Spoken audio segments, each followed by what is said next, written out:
அடுத்ததாக குறி சொல்வது, சாஸ்திரம் பார்ப்பது இன்று சர்வ சாதாரணம் நடந்து கொண்டிருக்கின்றது. 10-12 வருடங்களுக்கு முன்னால் எங்களுடைய வீடுகளுக்கு வருவார்கள் பிற மதத்தவர்கள். வந்து வாருங்கள் சாஸ்திரம் பார்ப்போம், ஜோதிடம் பார்ப்போம் என்று சொல்லுவார்கள். அப்படி இருந்தும் கூட எங்களுடைய பெற்றோர்கள் என்ன சொல்வார்கள்? இதெல்லாம் கூடாது, இதெல்லாம் செய்யக்கூடாது என்று தவிர்ந்து வாழ்வார்கள், தவிர்ந்து விடுவார்கள்.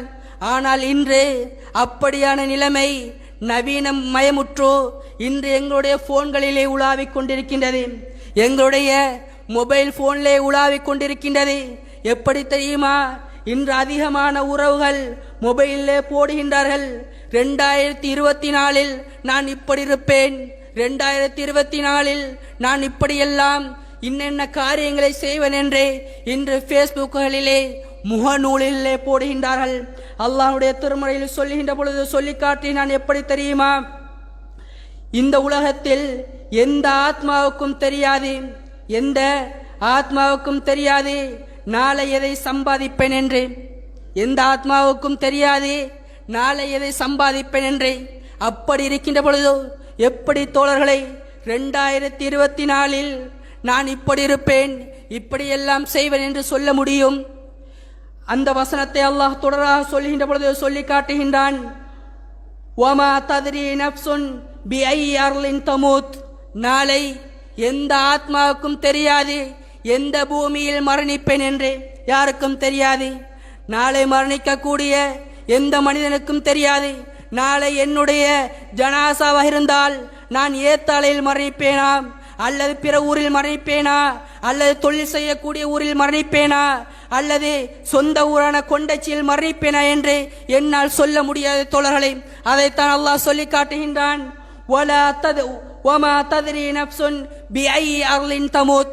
எந்த ஆத்மாவுக்கும் தெரியாது எந்த பூமியில் நாளை மரணிப்பான் என்று.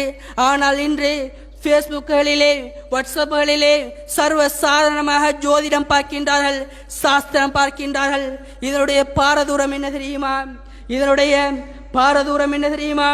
அல்லாஹ்வின் தூதர் ஸல்லல்லாஹு அலைஹி வஸல்லம் சொன்னார்கள், யார் சகுனம் பார்க்கின்றார்களோ, யாருக்காக சகுனம் பார்க்கப்படுகின்றதோ, யார் குறி சொல்கின்றார்களோ, யாருக்காக குறி சொல்லப்படுகின்றதோ, யார் சூனியம் செய்கிறார்களோ, யாருக்காக யார் சொல்லி சூனியம் செய்கிறார்களோ, இவர்கள் அனைவர்களும் என்னை சார்ந்தவர்கள் அல்ல, இவர்கள் அனைவரும் என்னுடைய சமுதாயத்தவர்கள் அல்ல, என்னுடைய உம்மத்தில்லை என்று அல்லாஹ்வின் தூதர் ஸல்லல்லாஹு அலைஹி வஸல்லம் சொன்னார்கள். நாளை மறுமையில் யா உம்மத்தி, யா உம்மத்தி, என்னுடைய உம்மத், என்னுடைய உம்மத் என்று கவலைப்படக்கூடிய அந்த நபிகளார் என்ன சொல்கின்றார்கள்? யாரெல்லாம் குறி பார்க்கின்றார்களோ, யாரெல்லாம் சாஸ்திரம் பார்ப்பார்களோ, யாரெல்லாம் சூனியம் செய்வார்களோ, இவரெல்லாம் என்னுடைய சமுதாயத்தவர் அல்ல என்று அல்லாஹ்வின் தூதர் ஸல்லல்லாஹு அலைஹி வஸல்லம் சொன்னார்கள். இன்று சர்வ சாதாரணமாக இளைஞர்களுக்கு மத்தியில் அந்த பாவம், சாஸ்திரம் பார்க்கக்கூடிய பாவம் இன்று சர்வ சாதாரணமாக நடந்து கொண்டிருக்கின்றது. யூதர்கள் எங்களை இந்த மொபைல் போனின் ஊடாக வழிகெடுத்துக் கொண்டிருக்கின்றார்கள்.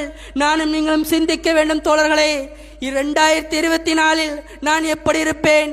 இது தேவையா தோழர்களை? இது தேவையா? எமக்கொன்று ஒரு திட்டம் இருக்கலாம். 2024 நான் சில வேலைகளை செய்யலாம் என்று மனதில் ஒரு ஆவல் கொள்ளலாம், ஒரு திட்டத்தை போடலாம். ஆனால் நான் இப்படி இருப்பேன், இப்படி செய்வேன், இப்படி எல்லாம் நடக்கும் என்று சொல்வதே அல்லாஹ்வுடைய கலாக்கதற்கு மாற்றமானது என்பதனை புரிந்து கொண்டு இதற்கு பிறகாவது இந்த பாவத்தை விட்டு தவிர்ந்து வாழக்கூடிய பக்குவத்தை அல்லாஹ் எனக்கும் உங்களுக்கும் தந்தார்கள் புரிவானாக. வாஹ்ர தவானா அல்ஹம்துலில்லாஹி ரப்பில் ஆலமீன்.